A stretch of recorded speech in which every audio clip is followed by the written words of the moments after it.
Greetings, I am the narrator, and welcome to this very special festive edition of a random horror narration Christmas special presentation. So, it's the season of giving. Well, here is a gift I'm going to give to you right now. It is a Christmas horror story that is called Horns and Claws, written by our boss, Random Ross. Do enjoy it, and I will see you after this.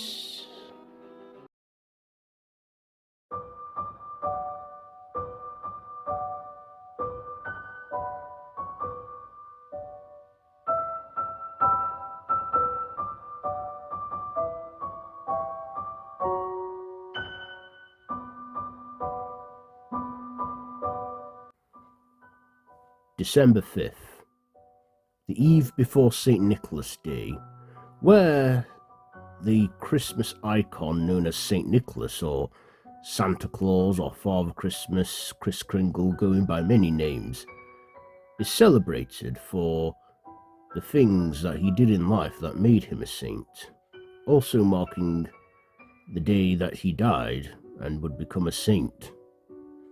But of course, the day before, in certain parts of Europe, his shadow is praised and celebrated, that being Krampus, a demonic presence believed to punish naughty children by leaving signs that he's coming, first being coal, then his switch in your shoes, and then scratches, and if you're still not good, he comes for you.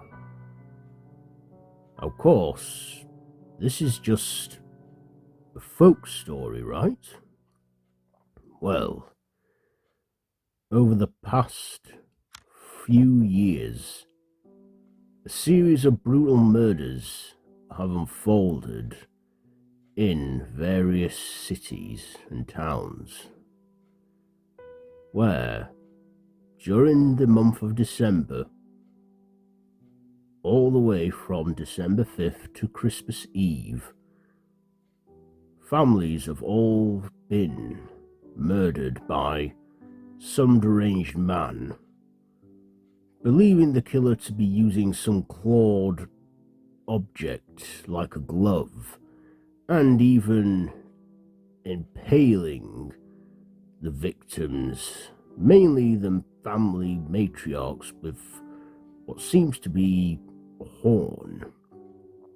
And these families that were murdered by this killer that they call the Krampus killer, all these families had something going on.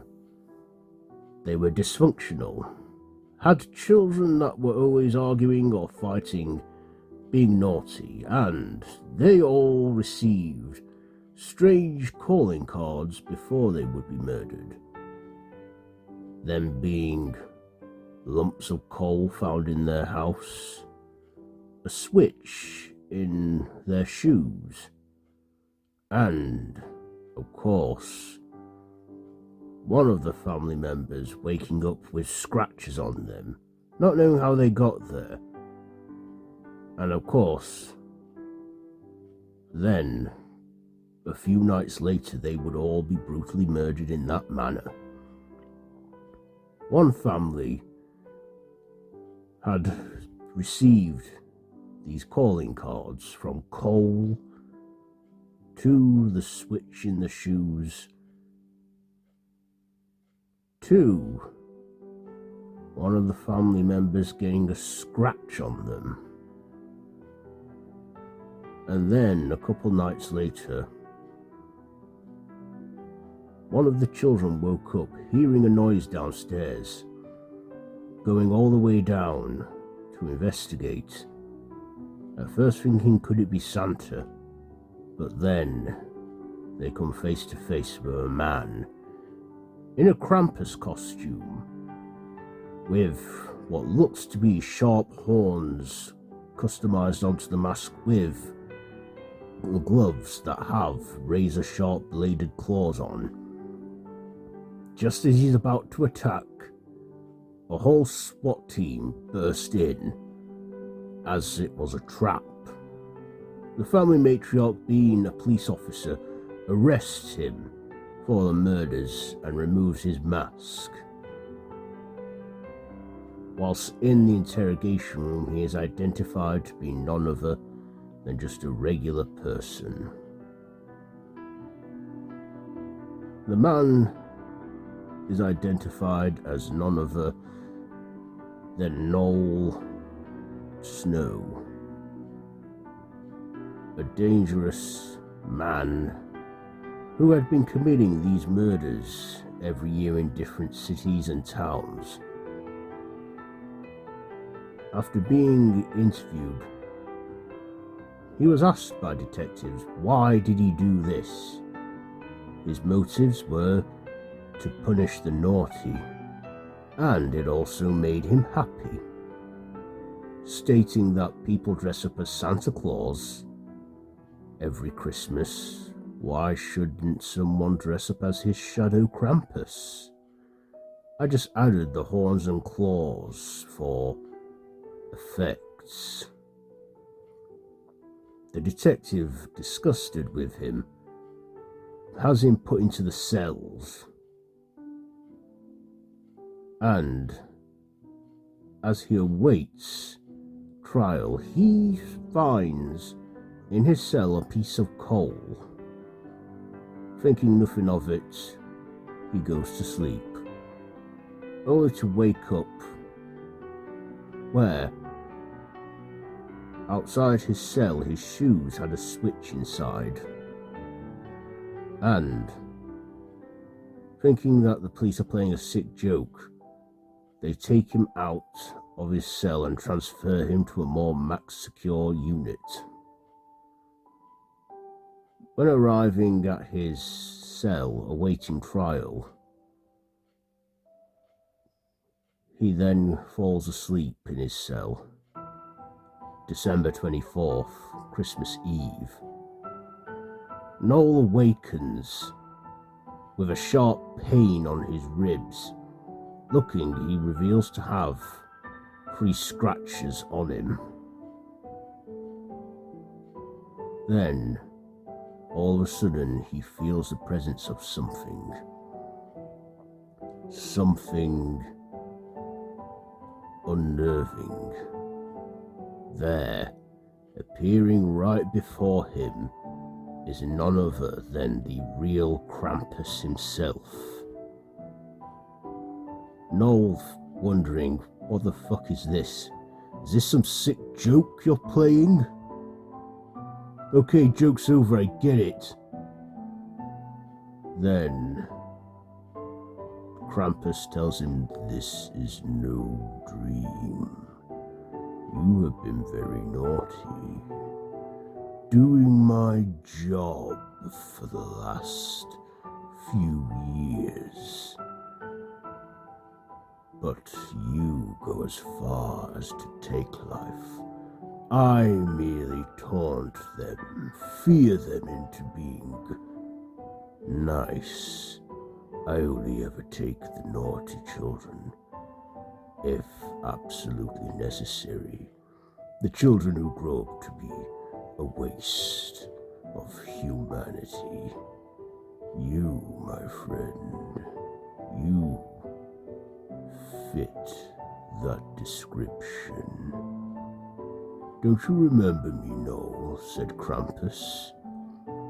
Noel then, having a flashback to his childhood of a repressed memory, saying, No, I remember the psychiatrist telling me it was just a man in a costume.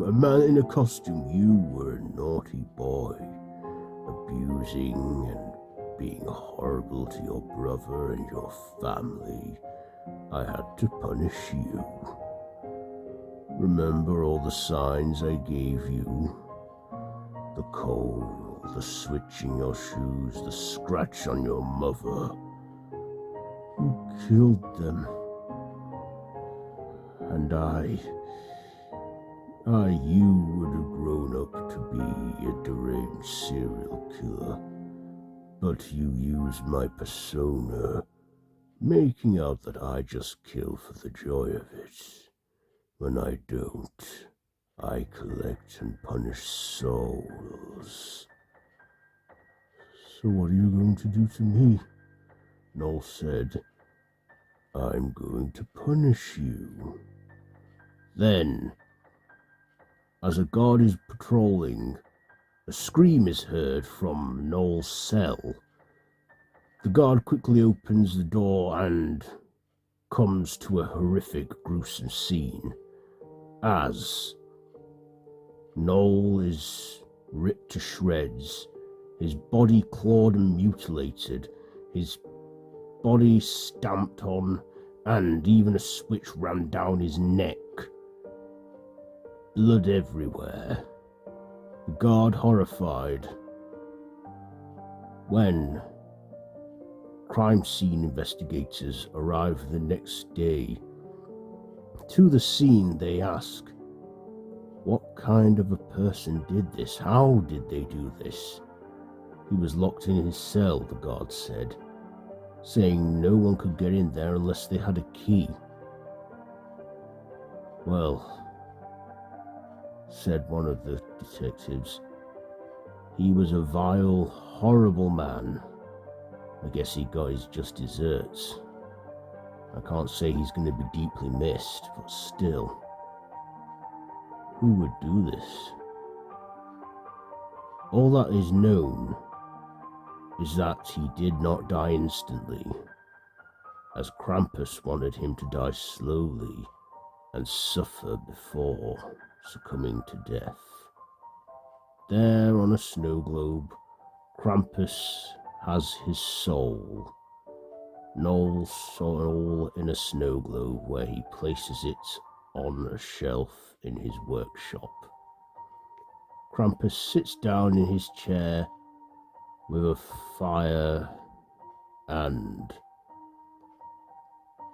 enjoys the flames and readies himself for next Christmas. And if anyone should misbehave, by killing as well with horns and claws. Did you enjoy the tale that was told in this edition? What did you think to it? Did you like it? Did you not? Did it terrify you? Did it have any twists or turns? Do let us know down in the comments below, and if you like this video, be sure to give it a big thumbs up and to share with your friends, and feel free to subscribe to the official Random Horror YouTube channel if you haven't already. I have been the narrator, and this has been a Random Horror Narration Christmas special presentation. I'd like to wish you all a very Merry Christmas and a Happy New Year. All the best for 2026. So, until next time, don't have nightmares.